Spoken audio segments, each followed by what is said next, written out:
Hello, Peter the Cat here. I'm finally going to review Star Wars Episode 9, Rise of Skywalker. Now, last December, I went to the movie theater, and I thought they were going to play Rise of Skywalker, but instead they played this fan film. They had actors that looked identical to Daisy Ridley and everyone else. The story was kind of based on the Dark Empire comic from the 90s, and the special effects looked really good for a fan production, so it was alright, and I could have mistook this for the real movie. What's that, Garfield? What? That really was Rise of Skywalker? JJ, what were you thinking? Oh my god. So is Rise of Skywalker a good movie or a bad movie? I'm kind of mixed. It's okay, but as a final film to the Skywalker saga, it fell flat for me. Before the movie came out, there was this massive leak, the Jedi Paxis leaks that occurred, and it spoiled pretty much all the movie. I didn't pay attention to it. I only saw one of the earlier leaks that said that General Hux would be a traitor, and that was the only spoiler I knew about. But anyway, I feel like JJ was too afraid to do something really ambitious like Colin Trevorrow's script for Episode 9, Duel of the Fates. That leaked a couple months ago, and it showed us what Episode 9 would have been if Colin Trevorrow stayed on as director and if Carrie Fisher hadn't died. But I think JJ, he only took a few ideas from Colin Trevorrow's script, and he took a lot of stuff from the Dark Empire comic from the 90s, and he just put them together and hoped that it would be an apology to fans who hated Last Jedi, and it didn't really work. It's really clear that the Disney sequel trilogy had no plan, and JJ and Ryan just contradict each other all over the place. So let's finally review Rise of Skywalker, and I'm going to make this the longest review ever, even longer than the Chris Chan documentary, because the internet has taught me that a Star Wars review isn't really a review unless it's just as long or even longer than the movie itself. So let's get started. The title crawl opens, "The Dead Speak." It's a really cheesy line. And it tells us that Palpatine is alive again, and he broadcasts a message to the entire galaxy telling them that he's gonna come and get them. And what this message is, you have to have played Fortnite. Yeah, Disney, once again, if you want to know any world-building details or anything, you have to read the new Disney Expanded Universe books, or, in this case, play a non-Star Wars video game to get more information. We cut to Mustafar, and we see that Kylo Ren is killing a bunch of people, and he gets this holocron-looking thing, a Sith Wayfinder, and tells him where Palpatine is. Yeah, he heard the message, and he doesn't want anyone competing with him because he wants to remain, top dog, supreme leader of the galaxy and everything. So he flies to this planet called Exegol. Exegol is pretty creepy looking and looks pretty cool and everything. He goes there, and he hears Palpatine's voice, so, "Oh, I made Snoke, and I have been every voice in your head," imitating Snoke and Vader's voices. And we finally get the explanation of who Snoke is. He was just a clone thing Palpatine created, and we see a whole tank full of them. And this is a pretty disappointing explanation of who Snoke is. Force Awakens art book said that he was once on the light side and was very handsome and beautiful, but then turned to the dark side. Snoke was just a creation of Palpatine. It's just a lazy backstory JJ came up with to just, I guess he just didn't want a whole bunch of exposition in the movie, and he just gave a lazy explanation. JJ Snoke's theory sucks, but it sucks just a little bit less than the really crazy Snoke theory saying that Snoke was Leia, or Snoke was Boba Fett, or Snoke was Jabba's half-brother, or whatever. Kylo Ren is going through Exegol, and then Palpatine repeats the line, "I've died before. The dark side of the Force is a pathway to many abilities some consider to be unnatural," and this is the only explanation you get for why Palpatine is alive again. And I thought that the movie might build up to Palpatine, it would have Kylo Ren as the main villain at first, and then Palpatine's revealed to be behind it all, but no. JJ just immediately throws Palpatine in your face. "Look, here he is! Please forget Last Jedi, I'm giving you more nostalgia." Palpatine strikes a deal with Kylo Ren, kill Rey, and do as I tell you, and I'll give you this giant Sith fleet. I'm glad that even though Kylo Ren is following Palpatine's orders, he's still trying to be his own villain. He plans to just have Rey join him and just kill Palpatine and take the Sith fleet for himself. It's an alright opening. I wish they introduced Palpatine a little slower, but it's not bad. We then cut to the Millennium Falcon on this ice planet, and they're receiving information from some spy within the First Order. It's General Hux, I already told you, but the characters don't know that yet. The Falcon gets chased by all these First Order TIE fighters, and there's this really cool sequence where the Falcon has to fly through this glacier. It kind of resembles in Star Tours, the old Star Tours before it was revamped, where the Star Speeder has to fly through a giant comet, and it's really neat. And then in order to lose the TIE fighters, the Millennium Falcon starts doing something called hyperspace skipping, where Poe Dameron pilots the ship just to different planets really quickly, and I guess the TIE fighters have hyperspace tracking on them. Basically, the Millennium Falcon loses the TIE fighters, and it's a pretty thrilling action scene. I've seen some reviewers complain about things like, how did the Resistance get in touch with this First Order spy, or how did these TIE fighters know the Millennium Falcon would be here in the first place, and things like that. But yeah, you can nitpick stuff like that, but I don't want to focus on just every single detail of, the backstory of this movie that makes no sense. I want to talk about, the characters and the story and everything, not just every extraneous detail there is. But Anyway, after the Millennium Falcon hyperspace skipping scene, we then cut to the Resistance planet, their new base, and we see that Rey is floating in the air with the rocks orbiting around her. I think this was actually an idea left over from Episode 7. This was like the original way Luke was going to be introduced, but they reused it for this movie. Rey is basically like doing some training. She's trying to talk to the Force ghosts of the past, but she's not able to. Ooh, foreshadowing.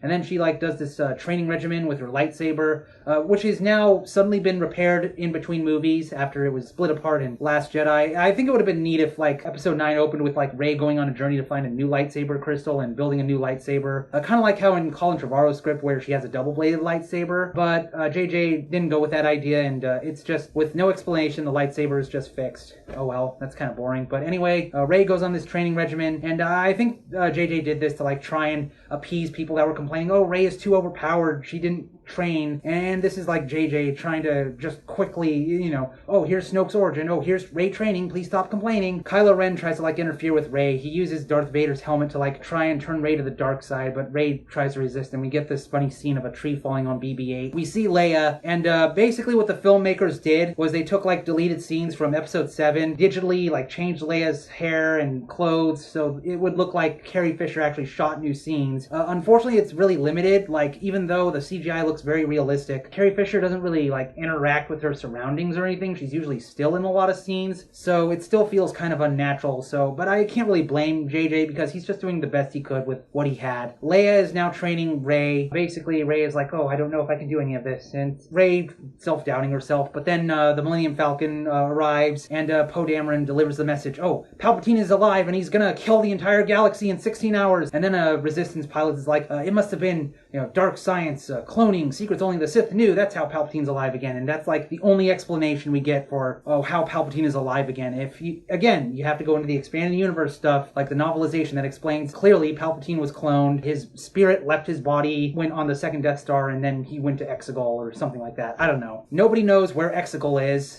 But then Rey remembers that the sacred Jedi texts from Episode 8, they actually explain what a Sith Wayfinder is, and that they have to find one in order to locate Exegol. Come to think of it, haven't we seen this plot already? Episode 7 was about everyone trying to find a map to Luke Skywalker. Now Episode 9 is about, you know, the Resistance trying to find a map to Palpatine. Once again, JJ's just being lazy. Rey, Poe, Finn, Chewie, C-3PO, and BB-8 all decide to get on the Millennium Falcon and go on this really weird fetch quest to find a Sith Wayfinder. And so the plot of this movie is like, they're going planet to planet, and a lot of people complain this feels like 2 movies in one. And it's like this weird laundry list of stuff they have to do in order to get a Sith Wayfinder. So on one hand, the plot is just jumping all over the place, and it might be confusing to some people, but on the other hand, it's like, there's nothing like in Last Jedi, Rey's on Octu, Finn's on Canto Bight, so, like, the characters all together, so it's not like diverging plot lines everywhere, so it's kind of focused but unfocused at the same time. Oh, and if you're wondering what Rose Tico gets to do in Rise of Skywalker, unfortunately her role is completely shafted after she had a prominent role in Episode 8. She gets only like 2 minutes of screen time in this movie, and she spends most of it on the Resistance base. Colin Trevorrow would have given her a bunch of cool stuff to do in his script, you know, having Rose Tico get captured by General Hux, you know, now Chancellor Hux, on Coruscant, but then she escapes. JJ just didn't go with that idea for whatever reason, and instead just has her stuck on Resistance base, and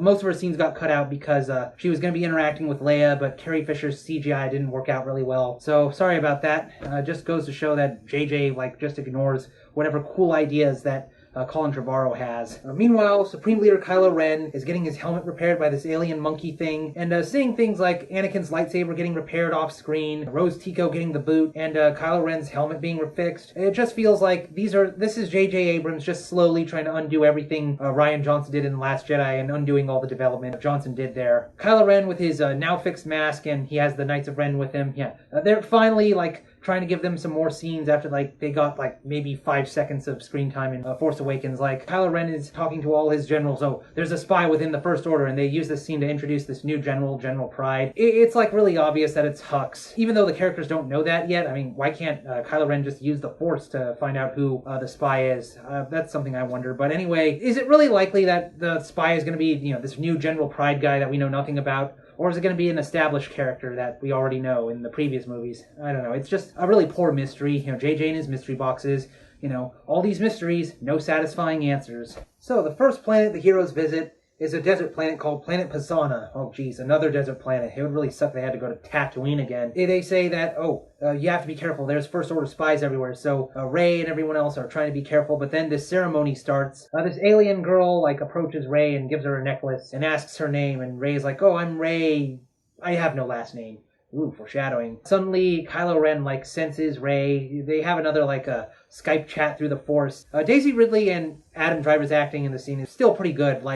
This is one of the few things from The Last Jedi that was good that J.J. Abrams kept, and it's actually well shot and everything. And in order to find Rey, Kylo Ren, grabs the necklace off of her and Force teleports it to his Star Destroyer. Then he has the First Order scan, and it's they're on Planet Pisana. And then, immediately, I guess those are the First Order spies they talked about earlier. But, First Order stormtroopers immediately find Rey and everyone else, but then an arrow kills them, and we learn it's actually Lando Calrissian. Yeah, Leia contacted him earlier, and Lando explains, years ago, I was trying to help Luke find this dagger that'll give us a clue to the Sith Wayfinder, but Luke just gave up for whatever reason. Yeah, you have to go find this ship from a Sith cultist that owned the dagger. And it's really nice to see Lando again, even though it's a really small part. Again, feel like, JJ's just trying to bank on people's nostalgia. Oh, look, here's Lando. Please forgive us because we didn't have him in episode 7 and 8. The heroes then go out and we get this awesome this speeder chase scene. Rey and everyone else are on this hover thing. For some reason, instead of using more hovered vehicles, these stormtroopers use these things on treads, and we get that infamous, they fly now scene. I just thought it was really silly. I didn't get why people were so angry at this one scene. Yeah, I know it's kind of weird to say, why, be surprised that stormtroopers are flying when, Boba Fett has a jetpack, and that shouldn't be rare technology or whatever. But anyway, it leads to an awesome scene where they're shooting down all the stormtroopers. Their hover vehicle crashes, and Rey and everyone else fall into some quicksand. And while they're sinking, Rey can't just use the Force to raise them out of the quicksand or something. Finn tries to talk to Rey. Oh, Rey, I didn't get to tell you. Whoa. Then he falls into the quicksand, and we never find out what Finn was trying to say. And there was a Reddit leak, but this one's not quite verified, but it claims that there was a J.J. Abrams cut of the movie, and supposedly there was a deleted scene where Finn actually says, Rey, I'm Force sensitive. Now, would the movie have been better if this scene was actually kept in, assuming it really did exist? I don't know. We learn later in the movie, kind of jumping ahead, that Finn actually is Force sensitive. If this scene really was shot, I could see why J.J. would just cut it. It's probably better to just, hint at it rather than just spell it out for the audience. I don't know. So the sinking sand pits are next to the Sith cultist ship they were looking for,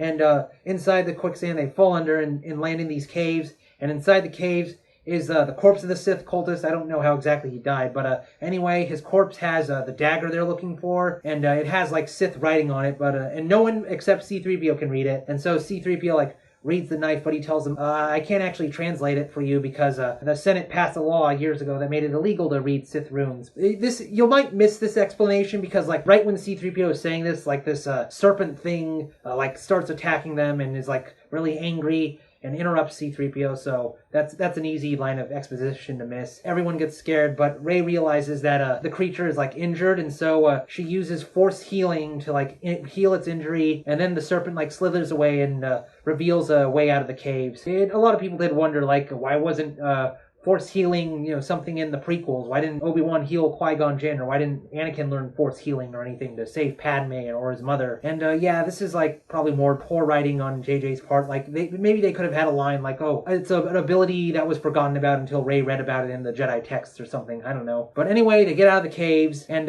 since they parked the Millennium Falcon really far away, they have to take the Sith cultist ship instead. And inside, BB-8 makes a new friend, a little droid on a wheel named Dio, kind of cute, and voiced by J.J. Abrams himself for some reason. Rey then has to leave the ship because she senses something outside. It's actually Kylo Ren, and Chewie goes to try and bring her back, and he takes the dagger with him, but then the Knights of Ren capture him, and then we get the trailer moment where Kylo Ren is flying in a TIE fighter coming straight at Rey, and then Rey jumps over his TIE fighter and slices a wing off with her lightsaber. Kylo's TIE fighter just tumbles in the sand, but then somehow he gets out of it uninjured. Why isn't he I guess maybe he wore his seatbelt or something.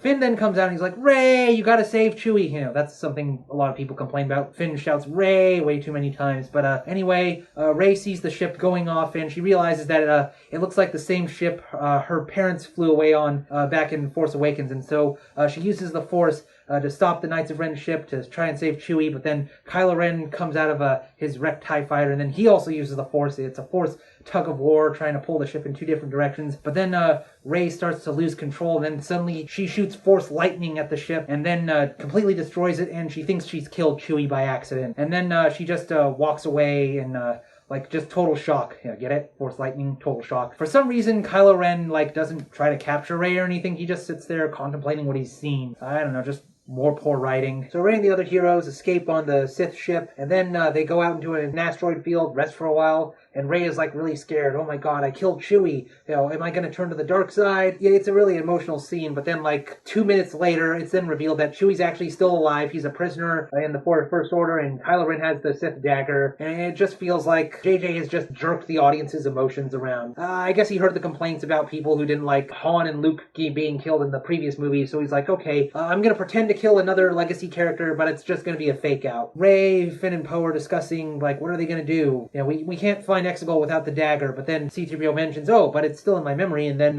Poe suggests, you know, if C-3PO isn't allowed to translate what the dagger says, maybe they can just hack his brain and translate it that way. Unfortunately, it comes with the risk of erasing C-3PO's memory, but they have no choice. You know, Palpatine's planning to murder the galaxy soon, so they decide, what the hell, we're just going to sacrifice our droid friend here. So they go to this planet called Kijimi, and they're looking for this droid hacker named Babu Frick, and while they're there, Poe Dameron, like, runs into an old friend of his named Zori, and she's always wearing a mask, looking really cool. I guess they're trying to have a female badass character to replace Phasma after she was gotten rid of in Last Jedi. But anyway, she kind of had a conflict with Poe in the past, and so they get into a short fight with her, but then eventually they convince her, oh, take us to Babu Frick. We need to save the galaxy and everything. And so they go to Babu Frick, and he's like the most popular character in this movie for some reason. Ahoy! While he's working on C-3PO, Zori talks to Poe. I guess they, you know, like, mend their old wounds or whatever, and Zori, like, offers Poe, oh, I can give you this medal that'll let you get past the First Order because it has a passcode on it or whatever, and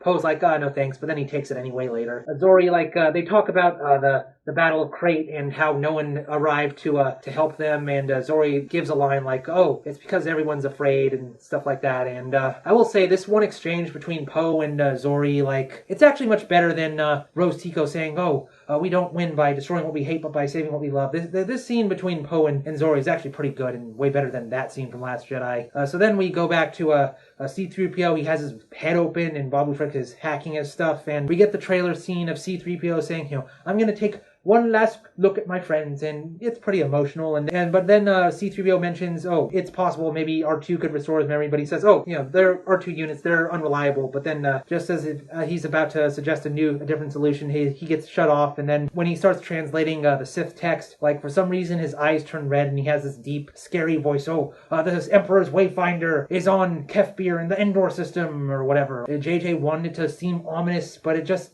seems really silly. Unfortunately for all the heroes, the Knights of Ren were tracking them to Kijimi, so Kylo Ren's Star Destroyer hyperdrives to Kijimi, and it's hovering above the city. It's at that moment Rey then senses Chewie's alive, and he's on board the ship with the dagger, so we should get on there. So they use Zori's medal with its passcode on it to get onto the ship in the Sith cultist starfighter, and we then get this pretty cool action scene where Rey, Finn, and Poe are going on the Star Destroyer and just shooting up stormtroopers everywhere, and C-3PO doesn't have his memory, so he's kind of funny. We get that one line from Poe, you know, hurry up your metal ass. Yeah, they said ass in a Star Wars movie. Rey, like, does some Jedi mind tricks on some stormtroopers to get past them. It's a pretty fun action scene. I mean, you know, people will be like, you know, shouldn't, you know, all the stormtroopers overwhelm them, but oh well, it's still kind of fun. So Rey goes to look for the dagger, and Finn and Poe split up and look for where Chewie is. And so Rey finds Kylo Ren's quarters, and she sees Darth Vader's helmet on a pedestal, and then she finds the dagger, and when she picks it up, she starts getting these weird vibes from it. And then at that moment, Kylo Ren is on the surface of the planet,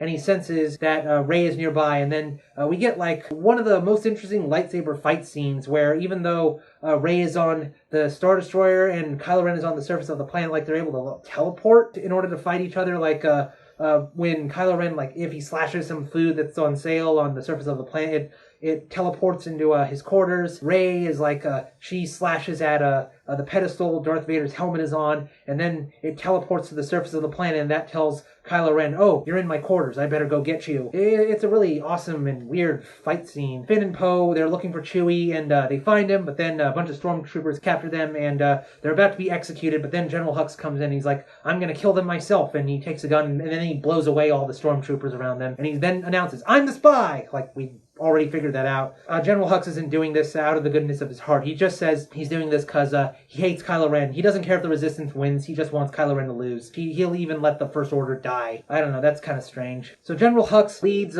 Finn, Poe, and Chewie back to the Millennium Falcon where it was captured, and Rey catches up to them, although they shoot Hux in the leg first.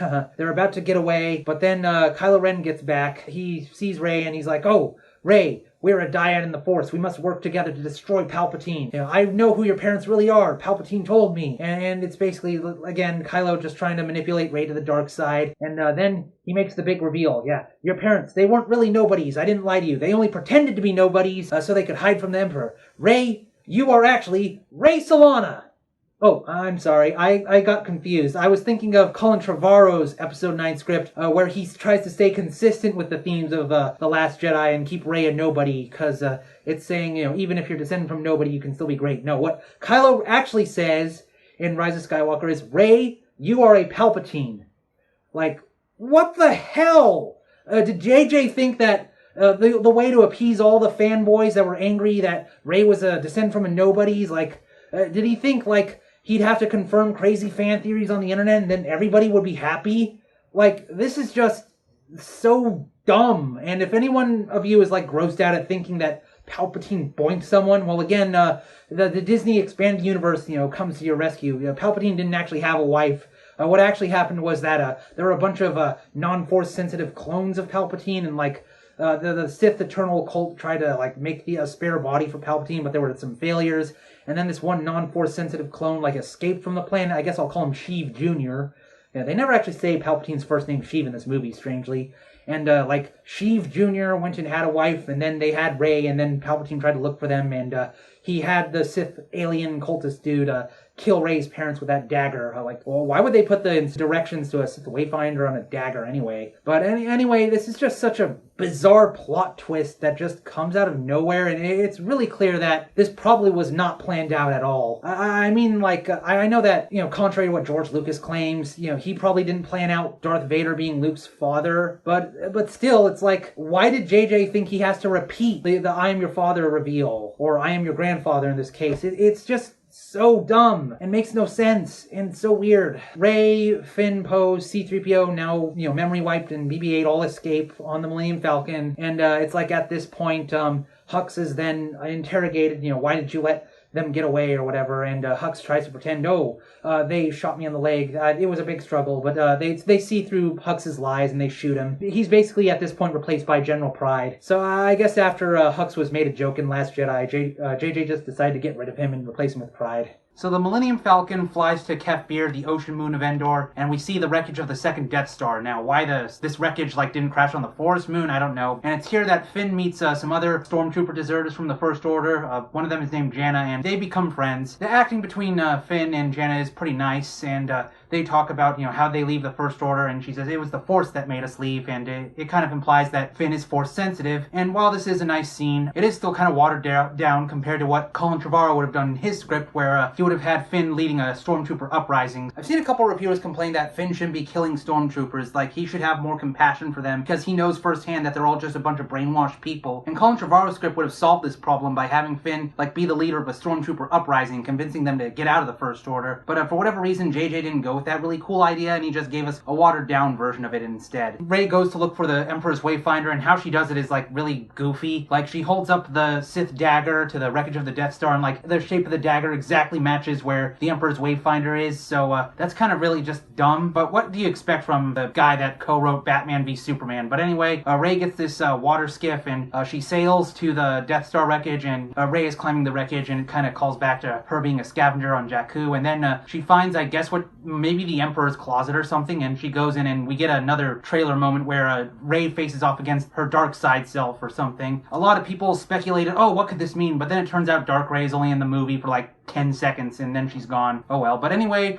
Rey has the Sith Wayfinder, but then Kylo Ren suddenly appears somehow. I don't know. I guess maybe Kylo, like, saw the directions to Kefir on the dagger or something. I don't know. But anyway, Kylo then picks up the Wayfinder and he smashes it in his hand. He's like, Rey, if you want to go to Exegol, you have to come with me. And this makes Rey really angry because Kylo just made the whole Wayfinder hunt pointless. And then they get into, like, I guess one of the most intense lightsaber fights in probably the entire saga. Like, Rey and Kylo are fighting on the Death Star wreckage, and there's water waves everywhere, and it's really cool and energetic. And people complain, oh, Rey is overpowered, but in this fight, Kylo actually gets the best of Rey, so for one moment, she's not the best at everything. But then at that moment, Leia starts to sense what's going on, and I guess this is the part where JJ ran out of footage of Carrie Fisher, so they decided to kill Leia right here. Leia, like, gets into a bed. I suppose this is a body double, and then she, like, tries to send good vibes to Kylo Ren. I don't know, it's kind of confusing. And then it causes Kylo to, like, pause for a moment, and at that moment, Rey steals Kylo's lightsaber and stabs him in the gut. At that moment, Leia dies, and Rey realizes, oh my god, I'm turning to the dark side again. She then heals Kylo's wound, and then she gets so scared, she steals Kylo's TIE fighter and flies off. So Finn, Poe, Jannah, and everyone else, they don't have a Wayfinder, and they're kind of screwed. And Kylo is just standing there on the wreckage of the Death Star, all alone and confused at what's going on. And then suddenly he sees, like, a memory of Han Solo. I don't know, it's nice to see that Harrison Ford came back. Kylo Ren, like, reconciles with Han. It's kind of recreating the scene from Episode 7 when he originally killed his father. And even though, like, why Kylo turns away from the dark side is really confusing, like, it's a nice scene. And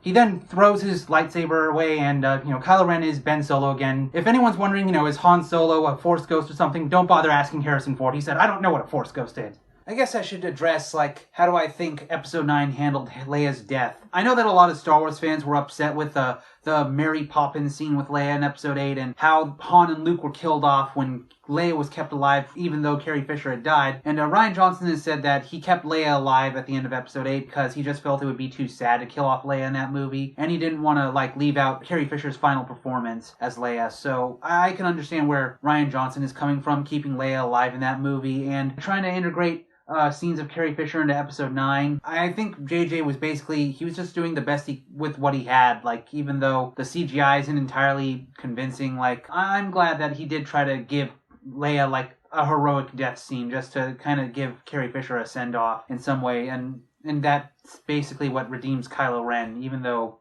Kylo Ren's redemption doesn't really make much sense. Like, JJ was just in a tight spot, and I don't have the heart in me to just bash what he did here, even though I'll bash a lot of other stuff. We then cut to General Pride talking to zombie Palpatine, and Palpatine's like, oh, the Princess of Alderaan has interfered with my plans! Commence the final order right now! And so General Pride sends one of those Sith Fleet Star Destroyers to planet Kijimi, and as a show of force, this Star Destroyer has, like, a cannon under it, and it fires a laser at Kijimi, and it blows up Death Star style. Like, really, JJ? You're gonna do more super weapons? Like, it got silly enough that in Star Wars Legends we had the Sun Crusher, and the Galaxy Gun, and the World Devastators, and the Darksaber, and all these other super weapons, and I guess JJ is just desperate to, like, make Episode 9 the highest stakes movie out of all of Star Wars, so that's why he's now got, 10,000 Death Stars. We cut back to the Resistance base, and everyone saw that Kijimi was blown up, and Poe has lost all hope. Oh my god, the First Order has, like, 10,000 Death Stars now, and our leader is dead. What are we gonna do? But then Lando comes, and he's like, oh, don't worry, when we were fighting the Galactic Empire, we had each other, and that's how we got through it all. So it's nice to see Billy D. Williams again, but it would have been nice if Lando was around to help in 7 and 8. So we cut back to Octu, and we see that Rey has crashed Kylo Ren's ship onto the planet, and she's going to isolate herself just like Luke in the previous movie, and she's about to throw away Anakin's lightsaber. But then suddenly Force Ghost Luke reappears and catches the lightsaber, and he's like, the weapon of a Jedi deserves more respect than this. And JJ just lays down a massive smackdown onto Last Jedi, and he has Luke, like, apologize for his behavior in the previous movie, and he's, like, much more hopeful, and this is the Luke that we wanted in the previous movie. So anyway, Luke then gives a flashback to showing that he trained Leia as a Jedi, I guess to explain, like, how Leia did that Force pull in Last Jedi, and he then gives Rey Leia's lightsaber. He just never told anyone that he had it. Whatever happened to Luke's green lightsaber, we don't know, but anyway, Luke is like, oh, me and Leia knew that you were Palpatine's granddaughter all along, but we know that, family doesn't determine your destiny. Basically, he's just repeating the lesson Peter Quill learned in Guardians of the Galaxy 2. Palpatine may be your grandfather, but he's not your granddaddy. And then Luke lifts his X-Wing out of the water using the Force, what he should have done in Episode 8, and Rey takes Kylo's C-3PO's wayfinder out of the wreckage of his ship, and then Rey then takes Luke's X-Wing and she flies to Exegol and gives the coordinates to the Resistance base. And then the Resistance realizes that they can use Dio's memory banks to figure out the weaknesses of the Sith fleet Star Destroyers. One Resistance pilot suggests, why don't we just use the Holdo maneuver against the Sith fleet, and Finn shoots it down. No, that was 1 in a million. So once again, JJ takes a dump on The Last Jedi, and he realizes so many people complain about the Holdo maneuver in the previous movie, he makes up a flimsy excuse why they can't do it again. The Resistance also asks Lando to go fly around the galaxy and get whatever help they need, because the Resistance is like 20 people left. Oh, and C-3PO's death is like undone. Like when he said that R2 unit's memory banks are unreliable, well, it turns out R2 actually had a reliable backup of C-3PO's memories the whole time, and so C-3PO is brought back, and JJ continues to undermine his own movie by just undoing any deaths that happen, you know, except Luke's death. That one stays. So just any sacrifices or any tension that the movie has, like, just out the window. Rey arrives at the Sith Temple on Exegol, and she goes into this massive Colosseum where Palpatine is. He's hooked up to this weird life support machine. In this Colosseum, we see a bunch of Sith cultists around Rey. Now, at first I thought, like, maybe they were the ghosts of past Sith Lords, but then Star Wars Twitter confirmed that this is actually the Sith Eternal cult, and they're the ones who brought Palpatine back to life and built the Sith fleet. And this led to a very funny comment from Elijah Wood saying, you know, how was I supposed to know any of this when it's not explained in the movie? And Palpatine, like, starts doing his spiel from Return of the Jedi. Rey, I didn't want you dead. I wanted you here. And okay, I don't know why Palpatine's suddenly contradicting himself from earlier in the movie when he said Rey, well, he wanted Rey dead. Like, I guess maybe Palpatine's trying to fake affection for Rey or something to make her like him or whatever. And Palpatine's like, oh, granddaughter, I want you to kill me out of anger and then I'll possess your body. You can order the Sith fleet and be Empress of the Galaxy and blah, blah, blah, blah, blah. He opens the top and we see the Resistance is fighting the Sith fleet, and it's not going very well. All their ships are getting blown up. They're trying to blow up this beacon that'll lead the Sith fleet out of off of Exegol, but they change it to a General Pride's ship, and Finn is able to sense it's moved to Pride's ship, so Finn might become a Jedi. That's now confirmed at the last minute in this movie. So Finn and Jaina are like, fly to General Pride's ship, and it's established in dialogue that Star Destroyer has like force fields around it or something, so they can't use ships. Instead, they get on horses and they, you know, run across the side of the Star Destroyer. Now, a lot of reviewers have pointed out, you know, why doesn't General Pride just order their ship to just tip over and, you know, make them all fall off? But oh well. And basically, they try to destroy General Pride's ship with like bombs or something, you know, and not like shooting it or anything. I don't know why. So then we cut back to Palpatine and Rey. Rey is like looking at Palpatine, you know, about to take her lightsaber out and kill Palpatine, but then suddenly Ben Solo arrives somehow on Exegol. He found a TIE fighter that had hyperdrive on it and on the Death Star wreckage. I don't know. But anyway, Ben Solo is like runs into the Knights of Ren and they realize he's betrayed them and they beat Ben up, and Rey senses that Ben is nearby, and so she takes her lightsaber, puts it behind her back, and then it force teleports to Ben Solo, and he does that Han Solo shrug, kind of showing off his, you know, Skywalker and Solo lineage. That's kind of cute. And he kills all the Knights of Ren, and Rey kills a bunch of guards around Palpatine. You know, they both team up and they're ready to about to fight Palpatine. It looks really cool, but then Palpatine like force pulls them, but then suddenly like spirit essence comes out of them and goes into Palpatine, and his injured hands then become healed, and Palpatine's like, you guys are a dyad in the Force. Now I can just suck all this, you know, Force energy out of you and restore my ailing body. I guess Palpatine is now Darth Nihilus or something, doing the Force Drain ability. Like, this came from Colin Trevorrow's script, where it was originally Kylo Ren learning Force Drain, but JJ decided to just give it to this power to Palpatine. I guess maybe it might be a reference to the fan theory that Palpatine drained Padme's life to keep Darth Vader alive in Revenge of the Sith. But anyway, so after Palpatine is done draining Rey and Ben, he now looks more like how he did in Revenge of the Sith, but he's got these new black and red robes. I don't know how those magically appeared, but it's a nice looking new costume. Ben Solo is still tired, but he tries to get up, and then Palpatine just raises him with the Force and throws him into a hole. Ben Solo doesn't get to have an awesome fight scene with Palpatine. That's kind of disappointing. Palpatine then sees the Resistance fleet above him. Lando has somehow come back with like the biggest, most giant fleet ever to fight the Sith fleet. And Palpatine's like, oh, the Resistance fleet, they're just a bunch of little pests. I'm gonna shoot tons of Force lightning at them, zappy zappy. And like Palpatine just shoots an ungodly amount of Force lightning. Like, what the hell? Like, why didn't he do this in the Battle of Endor? Holy shit. So while Palpatine is going crazy with Force lightning, Rey is on the ground, and at this point, she tries to talk to like the past Jedi again, but this time she's actually successful. And we then get all these vocal cameos from Jedi from the prequels. We hear the voices of Yoda, Mace Windu, Anakin saying, Rey, bring balance to the Force. And we hear, I think, both Obi-Wans, Ewan McGregor and Alec Guinness. And then we hear Luke and Leia, and they're all saying, Rey, rise. So I guess that's where the title of the movie comes from. I suspect that this is like another subtle fuck you to The Last Jedi from JJ. Like,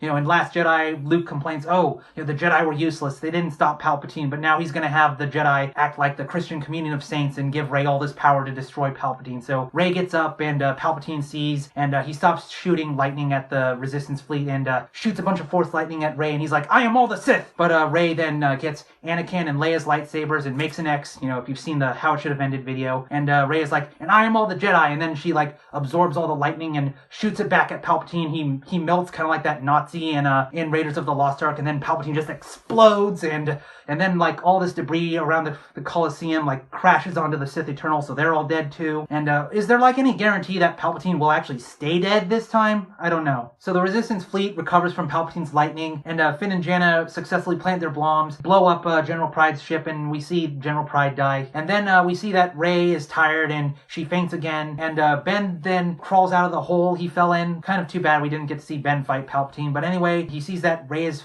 almost dead, so then he does Force heal on Rey. Rey gets back up, and then we get one of the worst scenes ever in all of Star Wars. Even worse than Anakin saying, I hate sand. Rey and Ben then kiss. No! JJ, no! He's confirming crazy fan theories. Now he's pandering to the Reylos. Rey and Ben's relationship, that's kind of abusive. Yeah, they wouldn't be a very good couple, but I guess JJ realizes how bad Reylo is, so then he immediately has Ben die afterward, and then both Leia and Ben then vanish into the Force. So JJ pandered to the Reylos, but then shit on them right afterward, and now Rey and Ben can't get married and have, Reylo babies or whatever. Cut back to the Resistance fleet, and they somehow destroyed all 10,000 of those Sith fleet Star Destroyers, and Finn says there's uprisings all across the galaxy, and then we get this montage showing that a couple of those Sith fleet Star Destroyers actually did escape Exegol, and we see Star Destroyers destroyed over Bespin, that's Cloud City for those of you who don't know. We see one, destroyed over Jakku, and then one destroyed over Endor, and we see a little Ewok cameo, and but we don't see any prequel planets like Naboo or Coruscant, which is disappointing because, this is episode 9. It's supposed to be the one movie that wraps up all 3 trilogies. We then cut back to the Resistance base, and everyone is celebrating. Janna meets Lando, and Janna's like, I never knew who my family was, and Lando's like, then we should find out. And a lot of viewers apparently thought that it seemed like Lando was trying to flirt with Janna, even though there's a big age difference between them, but then Disney Expanded Universe stuff came out and clarified that actually Janna is Lando's long-lost daughter, so okay, that's a little bit strange. It seems like Lando's hitting on his own daughter. Maz Kanata then gives Chewie Han Solo's medal, so JJ just felt like he really had to address fan complaints. Oh, why didn't Chewie get a medal from 40 years ago? And then Finn, Poe, and Rey all hug, and it seems like it's the end of the movie. Except it's not the end of the movie. We then cut to Tatooine. Yeah, we're going there again. And Rey is flying there so she can give an honorable burial to Anakin and Leia's lightsabers. She finds the Lars homestead, finds a spot in the sand, and she puts the 2 lightsabers in there and buries them. And I thought this was actually kind of a nice scene. Although I've seen some reviewers say that, Anakin hated Tatooine, Luke hated Tatooine, and Leia was a slave here. And yeah, when you really think about it, maybe this was a misguided homage on JJ's part. And then Rey takes out her own lightsaber, turns it on, and has a yellow blade. I'm not sure what this is supposed to mean. I guess it means Rey is independent and finding her own path or something. Yellow lightsabers, I think, are supposed to be the lightsabers of the Jedi Temple Guards or something, but there's no Jedi Temple for Rey to guard. Oh well. And then this old lady appears and she's like, nobody's been to this homestead in decades.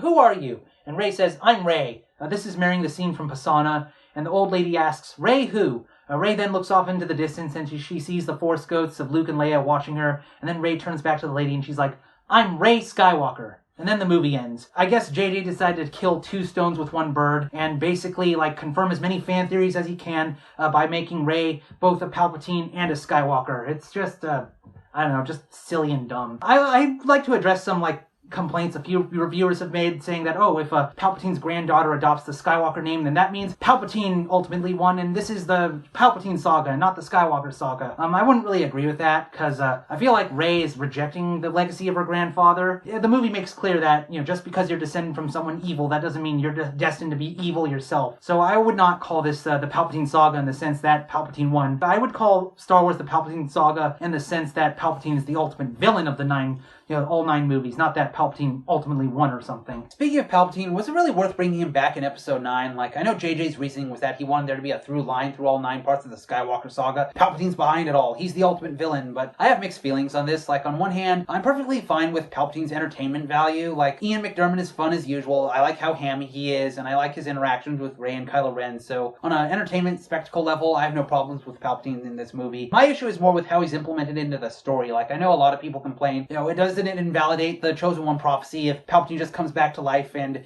it's Rey who has to kill him instead of Anakin, and yeah, that is a problem. That was a problem with Dark Empire too, but that came out before the prequels, so that's more forgivable. My problem with Palpatine coming back is more that I just feel like it undercuts Kylo Ren's development as a character. Like, JJ didn't really know what to do with Kylo Ren after Snoke died. He just didn't know how to handle, Kylo Ren going from Vader wannabe to new Emperor. Despite the fact that Colin Trevorrow's script gave him a possible path, having Kylo go on this journey to become this Force god, that would have been much more interesting than Palpatine just coming back to life. I just feel like Palpatine was just a nostalgia crutch JJ was falling back on. Oh, here's a character you all seen before, please forget Last Jedi. And I also thought Palpatine's death in Rise of Skywalker was kind of lame, like it's just Rey by herself. She has the past Jedi helping her, but what was the whole point in introducing the Dyad and the Force if they're not going to do anything with it? They're not going to have Rey and Ben working together to kill Palpatine. They can still have the past Jedi helping them, but I can see why people think Rey is overpowered if it's just her by herself against Palpatine. I also think, like, Rise of Skywalker didn't really introduce anything new about Palpatine either. Like, Palpatine was kind of just a flat villain in Return of the Jedi, but the prequels, like, they added more depth to him. Like, he was just this meager senator who was manipulating events around him to become Emperor of the Galaxy. It was all an allegory for how freedom turns into tyranny. Palpatine was not just this warlord, taking the galaxy by force. He was, like, having to worm his way into power and everything. And what does Rise of Skywalker do? Oh, Palpatine's just some warlord who wants to take the galaxy by force and blow up planets everywhere. That's just kind of lame and boring. Oh well. How are we doing on time, Garfield? Remember, I want this to be the longest review ever. What? Only 40 minutes? Ah, dang it. I want this to go on for 3 days. Oh well, I'll just summarize my thoughts here. So, my overall opinions on Rise of Skywalker. It's an okay movie, but as a final film to the Skywalker saga and to the Disney sequel trilogy, it just fell flat for me. I mean, the prequels, had the story of how a republic becomes an empire. That was much more interesting, while Rise of Skywalker just ends the saga on a MacGuffin chase. That's just, I don't know, underwhelming for me. Anyway, I noticed, like, Rise of Skywalker borrowed a lot from Dark Empire. Like, the Force Dyad, I think, was inspired by this one panel where Luke and Leia are told a prophecy. 2 who walk the sky will destroy Palpatine. Palpatine says, I am all the Sith in Rise of Skywalker. And in Dark Empire, he says, I am the dark side. And the way Palpatine dies, in Rise of Skywalker, Palpatine shoots lightning at the Resistance fleet, and then Rey reflects lightning back at him to destroy him. In Dark Empire, Palpatine creates a Force storm to consume the Rebel Alliance fleet, and then Luke and Leia take control of that storm and kill one of his clone bodies by killing him with his own Force storm. So that probably inspired Rise of Skywalker a bit, but it just makes me wonder, what's the point of decanonizing the old expanded universe if Disney is just going to recycle stuff and not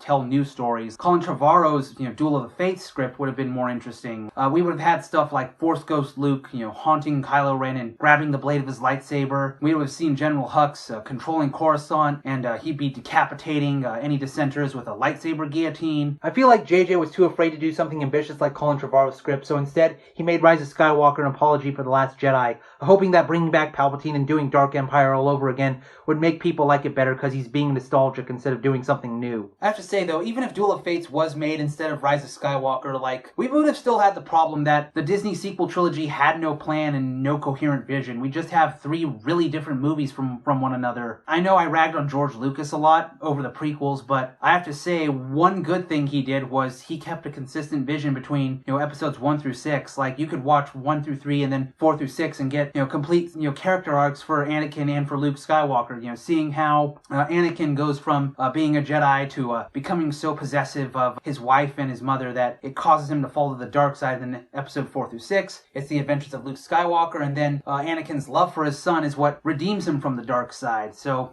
love for his family is what causes him to fall to the dark dark side and then comes back to the light side. Even though George Lucas may not have planned every single detail of his Star Wars movies, like, you still have some contradictions, like Leia saying, I remember my mother in Return of the Jedi, but then Revenge of the Sith, how could she have remembered her mother when she was a baby? Like, yeah, there are a few continuity gaps like that, but still, George Lucas, I feel, helped keep, episodes 1 through 6 consistent, and without him on 7 through 9, it's just, you have JJ and Rian Johnson, and they're just constantly, fighting with each other, and I'm not really sure what the message of the Disney sequel trilogy is supposed to be. Like, I guess it's supposed to be, you can be great no matter who you are. That's what Rian Johnson says, because Rey's a nobody in that film, but then episode 9 comes along, it's like, no, Rey is the granddaughter of Palpatine. It's like, you can be great even if you're descended from someone who's an asshole. It's just really confusing and everything, so I don't know. The Disney trilogy had no plan to it, and that just really bogged it down.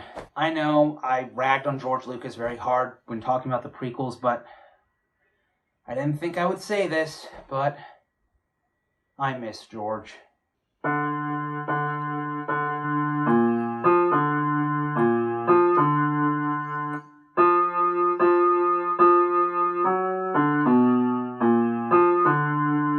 The Disney Empire's won, folks. What's that, Opus? What? That's incredible news. Kathleen Kennedy might be fired and Disney might erase their own sequel trilogy? Where'd you hear that?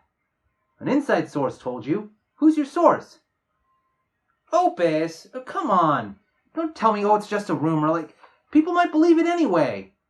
And don't tell me I should believe you because the leaks about Episode 9 were true. Opus, you didn't discover the Jedi Paxis leaks. Those were posted on Reddit where anyone could read them. What? Stop that. You're just being ridiculous now. Just because I'm disappointed with the Disney Star Wars sequel trilogy doesn't mean I'm going to believe every rumor about them. Jeez, just stop, Opus. Oh my gosh. Starting a YouTube channel where you're just spreading a bunch of unverified rumors and fan theories, like, who would do that? That's just ridiculous.